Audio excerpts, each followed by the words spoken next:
Petrol ইথানলের ব্যবহার বাড়িয়ে পরিবেশ বান্ধব জ্বালানির দিকে এগোচ্ছে ভারত। তবে এই রূপান্তরের পথে একটি গুরুত্বপূর্ণ সতর্কবার্তা দিল automotive research association of India. সংস্থার মতে যেসব গাড়ি কেবল 10% ইথানল মিশ্রিত পেট্রোলের জন্য তৈরি, সেগুলি 20% ইথানল মিশ্রিত পেট্রোল ব্যবহার করলে ফুয়েল সিস্টেমের রাবারের বিভিন্ন যন্ত্রাংশ দ্রুত ক্ষতিগ্রস্ত হতে পারে। ARAI এর বিশেষজ্ঞদের মতে ইথানলের পরিমাণ বাড়লে তা কিছু রাবার ও প্লাস্টিকজাত উপাদানের সঙ্গে রাসায়নিক প্রতিক্রিয়া ঘটাতে পারে। এর ফলে ফুয়েল পাইপ, সিল, গ্যাসকেট এবং ও রিংয়ের মতো গুরুত্বপূর্ণ অংশে ফাটল, ফুলে যাওয়া বা শক্ত হয়ে যাওয়ার সমস্যা দেখা দিতে পারে। দীর্ঘদিন এমন জ্বালানি ব্যবহার করলে জ্বালানি লিক, ইঞ্জিনের কর্মক্ষমতা হ্রাস এবং রক্ষণাবেক্ষণের খরচ বেড়ে যাওয়ার আশঙ্কা রয়েছে। বিশেষজ্ঞদের বক্তব্য, সাম্প্রতিক সময়ে নির্মিত বহু গাড়ি E20 সামঞ্জস্যপূর্ণ হলেও পুরনো মডেলের ক্ষেত্রে নির্মাতার নির্দেশিকা অবশ্যই অনুসরণ করা উচিত।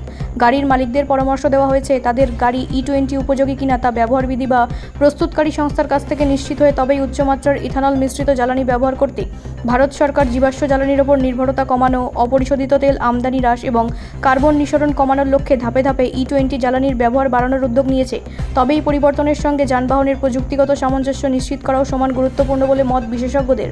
অটোমোবাইল শিল্পের প্রতিনিধিদের একাংশ মনে করছেন E20 ব্যবস্থায় সম্পূর্ণ রূপান্তরের আগে পুরনো গাড়ির মালিকদের জন্য পর্যাপ্ত সচেতনতা এবং প্রযুক্তিগত নির্দেশিকা প্রয়োজন।